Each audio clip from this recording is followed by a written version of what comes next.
So, hello mga kadewa, Mundo Ko Vlogs nga pala. So, ito naman tayo guys, mag-ayos tayo ng ating rice cooker na ayaw mag-cook. So, ang problema talaga nito guys, ayaw daw mag-cook. So, yun ang sabi ng ating kaibigan.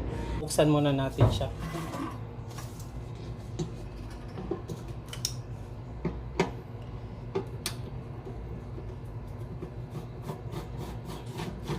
Nahihilaw daw yung pagkain nito guys. Ayaw magluto talaga. Pero nung tinesting natin kanina, umiilaw naman siya, umiinit siya. Siguro dahil sa biyahe na natagtag siya, kaya siguro nag-contact siya uli. Loose connection lang yung mga ganito guys pag ayaw mag-cook. Ayan. So pag ayaw mag-cook guys, isa lang ang problema nito, ito lang. Check na lang din natin any irregularities. Yan dito malambot din. Kita na lang din natin. So dito check din natin. Puro ayan, matigas. Dito malambot guys. Kaya siguro din isa din tong dahilan. So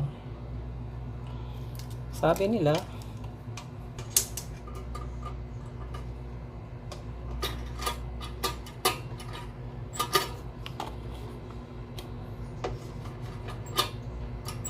ayan o, mayroon o.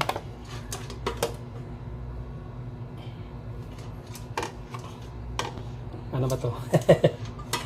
Hirap ah. So ayan, mayroon. Tapos ang pinaka-solusyon lang nito guys talaga, ito lang. Itong ano kasi na to, itong ano na to, itong parting to, switch yan siya guys, switch. Dalawa yan siya na terminal dyan. So para siyang switch. So katagalan sa pag mag-contact siya, ang tendency magkakaroon ng spark.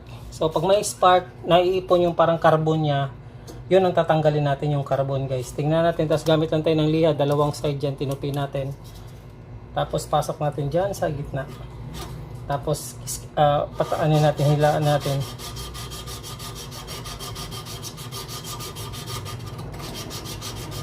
Bagong bago pa to guys, baka dito lang talaga to. Ayan o, medyo marumi. Ulitin lang natin.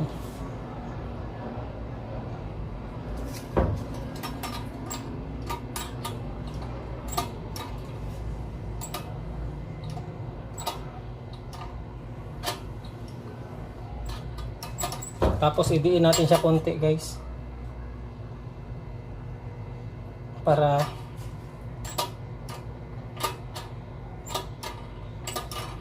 yung saglit natin, check natin. Meron ako nakikita sa gitna talaga guys. Yan na ha.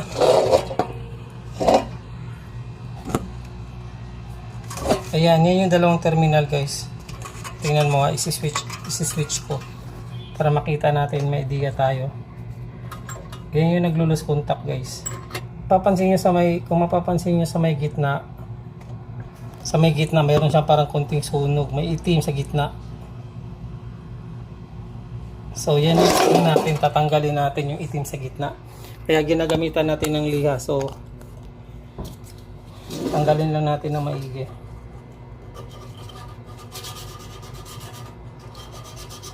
Yung liha guys, wag lang yung sobrang gaspang para hindi naman siya ninipis ng todo.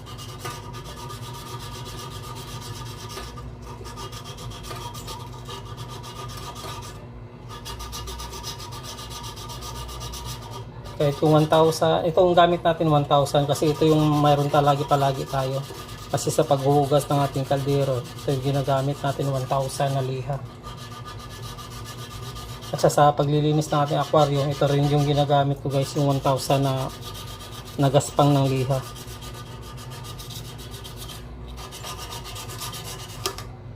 Ayan, makintab na siya. Check natin. Ayan, makintab na. Ayan, para makita. Ayan siya. Oh. Yan yung trabaho niya. Pag ito naka-warm, pag i-cook natin, pisilin natin dito. Ganyan. Ganyan ang sistema niyan. ayan o, aabot siya. Tingnan natin dito kung ayun pala eh. Ayan. So pag ganyan, pag cook, ayan o, abot siya. Di mili na o.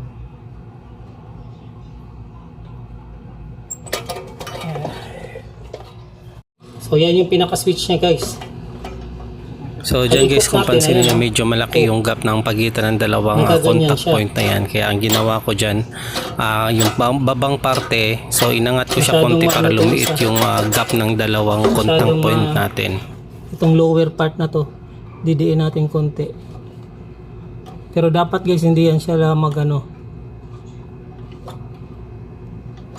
hindi yan sila mag-contact palagi. Kasi pag mag-contact naman palagi, ayan. Ayan, kanina kasi masyadong yung babae. Kumbaga hindi masyadong malambot.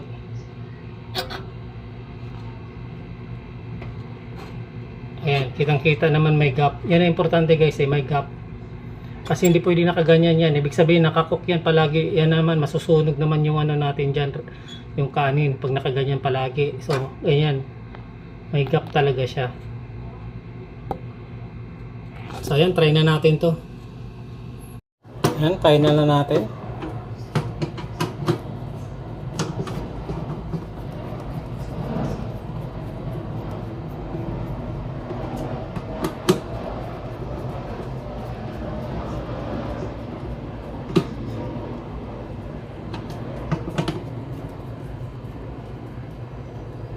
Ayan, sa paghigpit ng mga ganito guys, huwag masyadong manggigil.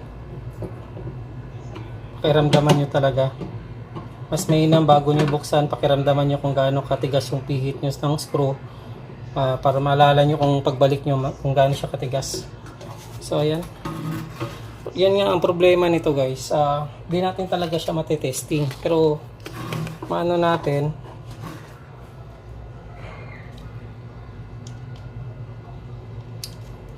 testing na lang. Yeah. So saksak lang natin.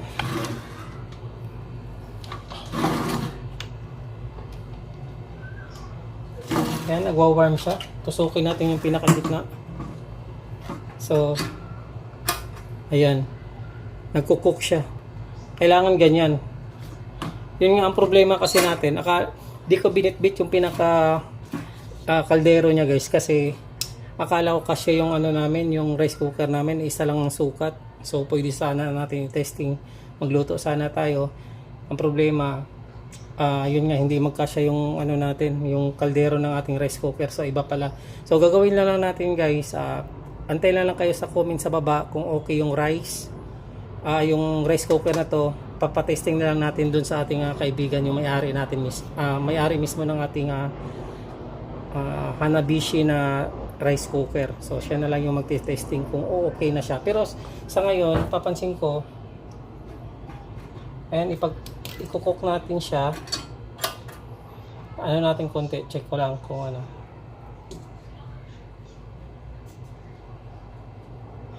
ayan, umiinit, sobrang ng init. So yun nga, ulitin ko, sa comment section na lang tayo magkita guys kung okay ba yung ginawa natin, kasi nga hindi natin siya matitesting kung makapag-cook ba siya. Di kagaya sa mga ginagawa nating electric kettle, makikita talaga natin na nagiging okay yung ating ginawa. Pero na nakikita, nagse-search tayo sa YouTube, so ganun po talaga ang problema. Yung ginalaw natin, yun lang din yun ang sinasabi ng mga ibang gumagawa din, na yun lang talaga ang problema pag ayaw mag-cook. So ayan, maraming salamat sa panonood. Mundo Ko Vlogs nga pala. Kung di pa kayo nakapag-subscribe sa aking channel, please subscribe, Mundo Ko Vlogs. Maraming salamat, paalam, God bless, bye bye. Ayan guys, umaabot na yung init dito. Ayan, bye bye.